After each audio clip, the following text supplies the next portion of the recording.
Welcome to High Vibrational Wines. I'm Gigi Plazanes. I can't wait to share with you my wine.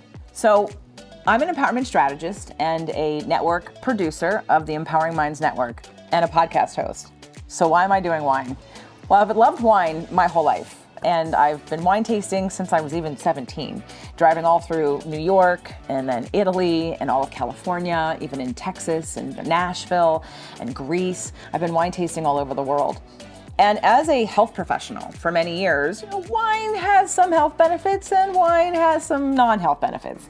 And one of the things as I was on my wellness path of keeping up the best health possible and eating super clean and things that are organic, things that aren't GMO, things that don't have pesticides, I found that, of course, wine can have a lot of pesticides in it. Wine can have something called glyphosate, and glyphosate is very disruptive to your body in many ways. So having a healthy lifestyle, eating grain-free as much as possible, having organic, growing my own foods, avoiding pesticides, having things be wild. Well, I want my wine to also be that too. But you know what I found when I kept going to the store or ordering wine online? I didn't like any of the organic wine. I didn't like the way it tasted. But over and over again, my favorite wine region of California is Paso Robles. It has been, it's always been. And in Paso, there's wines that are sprayed and wines that aren't sprayed. But what I thought was, well, what can I do about this? Because I love wine, and I don't want to just drink a bottle of wine that's organic that tastes bad.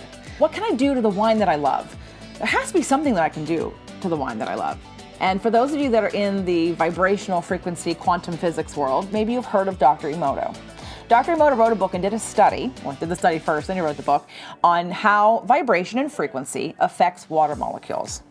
He took water and they would do an experiment where you would take different kinds of bottles of water and have angry music and say hurtful things. And then on the other side, have loving music and symphonies and pictures and affirmations and speak nicely and give love and vibrational energy to the water.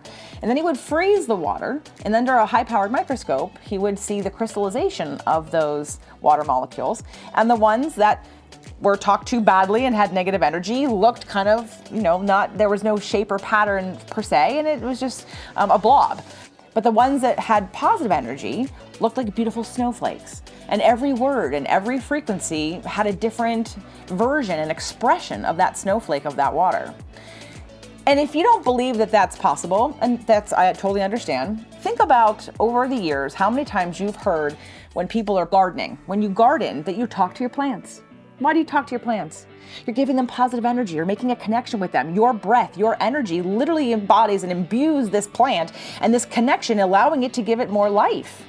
If you believe in talking to your plants, if you understand that, and let's even say talking to your children or talking to other people, when you give positive energy to other people, don't you get more of that back? Regardless, I took the principle of energy and thought, what if I raise the frequency of my wine? After all, wine is 85% water. Let me take this wine and be very intentional about it. So I started my journey and I found a wonderful wine group to work with, Pacific Wines, and they don't think I'm nuts. And I tasted some amazing Paso grapes, and we started out with my Grenache. So this is 100% Grenache Rosé from Paso. And once I chose the juice blend, which for this is 100% Grenache, I decided that I was going to take it on a little journey, and I was going to treat this wine. I also wanted a red barrel, and so this is a blend that I made, a blend that I put together, which is a blend of 4 different grapes: Cabernet Sauvignon, Zinfandel, Tempranillo, and Syrah. And I would consider it a medium body red. It's not a full body red, it's a lighter red. It's not a rosé, but it's definitely a lighter version of a red. So I had my juices and I bought my barrels. One wood barrel where the red wine went, and one stainless steel barrel where the rosé went. And as I started this process, I went up to Paso, and the barrels were sitting right next to each other in sort of the corner near an outlet, which was important. And I started to clear the air. I cleansed the air. I used sage, I used Palo Santo, and I burned incense all around the barrels, clearing the energy. I used crystals. So the crystals both on top of the barrels, underneath the barrels, and now on the bottle. This wine has sat in barrels and bottles with crystals on them for months. So let me explain the different crystals that I chose and why. So this is a selenite. This is what selenite looks like when it's not super cut. This is a selenite cut in the form of a heart. So I took a bunch of these heart-shaped selenites and I put them underneath the barrels on the floor. Selenite is a cleansing stone. It has an energy of clearing. It's white because it's sort of like the highest chakra, like the auric, angelic field of the highest vibration of love that you can come to. So it's a very cleansing energy, and I wanted to protect the barrels from any other energies that were around it, right? There were a lot of other people that had their wine and people coming in and out, but my little 2 barrels were over in the corner, kind of had their own little energy field. So I used selenite. The next stone I used is rose quartz. Rose quartz is a heart chakra stone. It's the stone of love. It's a stone of tenderness. It's a stone of connection and nurturing. And it's even on the bottle. So we've got some selenite on the bottles. We've got some rose quartz on the bottles. I also use amethyst. Amethyst is a third eye crystal, chakra crystal, right? And it is about invoking that consciousness, that awareness, that intuition, that inner guidance, sort of bringing us up to a different plane, a little rising above in our body. We want to be in our body, but we also want to be connected to spirit, to source, to your inner guidance, to your subconscious, to, the stars in the sky if you want to, whatever you think, wherever you get guidance from, and I believe it's all the above. This helps to unlock and open that up. I also chose malachite, and malachite, a green stone, because the heart chakra the color is green, and it's a very, very powerful heart chakra. Rose quartz is also, but this is more connection. This is more evoking that passion and that connection and love and the deep richness. I think of like green as rich and in the soil, and grounded love, grounded openness for your heart chakra. So I use these 4 stones, and I place them all around the barrels, on top of the barrels, underneath the barrels, and I also place them on a grounding mat. So for those of you who listen to the podcast, which should be everybody by now, I have interviewed Clint Ober, who owns Earthing, and so I've worked with and have a lot of Earthing products. So in order to even neutralize any other negative energies around the space, I took and sewed crystals, put them in bags, and put them on both sides of this earthing blanket. Now, an earthing blanket, in order to work, not connected to the earth, it has to have a grounding, and it has to be plugged in. So my barrels were sitting next to a plug, and we tested the outlet to make sure that it was grounded. And then this earthing blanket with all the crystals on top and underneath sat over these barrels for months. This wine has been embedded with all kinds of high frequency, high vibrational energy for months. And then we bottled it, and now it's being continued with the crystals that are on the bottles. Also, what Dr. Emoto's study showed was that when you had certain pictures that were with the water or on the water, that it helped its frequency. And so I printed up a whole bunch of pictures and pasted them on the barrels of sunsets, right? Really high vibrational things. Dolphins. Who doesn't love a dolphin? Who does not think the dolphin is the most high vibrational animal? Like they're just so full of light. And then I had affirmations. So each barrel had an I love you on it. I did everything that I could to infuse this wine with the highest frequency of love and excitement and passion and health as I could. This wine is so special to me because not only does it taste really good, I feel so good when I have it. It's still wine, so it's still gonna have the properties of wine, of course, right? But I've tested it out with my mastermind in Mexico. I've tested it out with my 6-month deep dive here in Ojai. I've tested it out where we've had wine and we've had a couple of glasses of wine, and no one reported any headaches or adverse reactions to if they were only drinking my wine. That doesn't make any claim to say that it's gonna be some magic pill or cure. I did this because I want people to be intentional about wine. And in fact, this wine isn't for everybody. This is not open and available for everybody. I have such a limited amount of wine to offer you.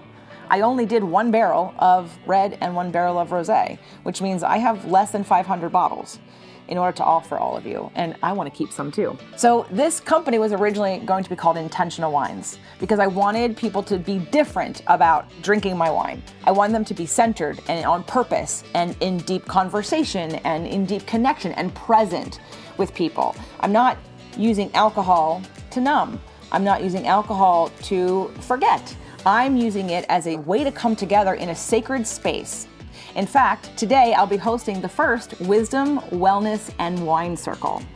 I'm going to be developing a wisdom, wellness, and wine circle so that people in my community, mastermind members, clients of mine can host their own wisdom, wellness, and wine circles, giving us an opportunity to make live connection with people, to use the wine as a catalyst to bring people together and to share in being intentional, raising our frequencies, keeping ourselves as a collective at a higher frequency for the planet as well as for ourselves. So this wine is really only available if you qualify in 4 different areas. The first one is you have to love wine. If you don't really love wine, this wine is not for you. The second would be that you understand energy. Maybe you've heard of Dr. Emoto's study, and on this page you can find a link to watch the video to go a little bit more in depth about that study. If you don't really know about Dr. Emoto's study, but you understand talking to your plants, or having positive energy with your children, or emanating from a positive place and alignment in your life, okay, so that would qualify you. The third would be if you listen to my show. So the reason why that's important to me is because you have to understand the energy that I have put into this wine. I was making countless trips up to Paso to Reiki the wine, to check on the crystals, to make sure that the levels were good, to test the amount of oak that we use. We used French oak in the red, and those oak chips got to soak in the juice, and over time, the complexity of that wine changed. And then fourth, you need to be intentional about the wine. I won't lie that when I first invested in this project, I didn't do it to make money right away. I did it for myself. I did it because I wanted a wine I could feel good about. I wanted a wine that tasted good, that had no glyphosate in the farming. So this is glyphosate-free farming wine. And I wanted a wine what the frequency that I could raise so that I would feel really good about how my body would receive it. When you understand frequency and vibration, you understand that you attract where you are, not what you want. You attract where you are. So if you're someone showing up with nervous energy, you're probably going to evoke situations that make you nervous. So when I started this project, I won't lie, I went into a bit of scarcity because it's quite an investment to do something like this. And I recorded a podcast that hopefully by now you've heard with the ladies that run Pacific Wines and with Michael and Doug, and we tasted the wine and we talked about it. And in that moment, I hadn't bottled yet. And I just kept thinking, God, I hope people want the wine. God, I hope people in my community drink wine and appreciate wine like I do and really want to have a nice bottle of wine. And so I was coming from a place of scarcity. And I'll tell you that when the wine came off the truck and was bottled, it was sort of probably what most of you might say, and again, different, but you know, when you have your child, like you've birthed this thing, or if you've written a book, you've birthed this thing, and all of a sudden I birthed this thing, and all of a sudden it went from, God, I hope someone buys it, to, oh, I don't want to sell it to anybody. This is special. I have put blood, sweat, and tears into this wine. I have put my energy into this wine. And I want to make sure that when you get it, you don't treat it like every other bottle of wine. I want you to be ritualistic with it. I want you to host a wisdom, wellness, and wine circle. I want you to gather together in consciousness to connect with people in a deep and meaningful way, not in a party kind of way. And while the wine goes great with many different food items, and I'll be happy to share that with you on this page, some of the ideas of how you can, what you can pair with the wine for different flavor expressions and notes in the wine. I want this to be something that is a special event for you. And you can have many special events, but I want it to be with intention. What will also be included with your purchase of the wine will be a meditation, a guided meditation to help infuse your wine with your high vibration. So that when you start your wisdom, wellness, and wine circle, you can either invite other people to add their positive energy, or it can be an anchor that you use to raise the frequency. So when you open the bottle, you continue that momentum of positive energy in your experience with this wine and connecting with the people that you're enjoying it with. So I know that buying wine online, it's like tricky because you don't know what it tastes like. I totally get that. I invite you to listen to the podcast where many people express their thoughts and feelings about the wine, and the people who were here with me during the first Wisdom, Wellness, and Wine Circle and how they like the wine. And take a chance. If you, again, love wine, you understand frequency, you listen to my show, and you're ready to be intentional about gathering people together to enjoy this wine, I look forward to shipping you your first wines.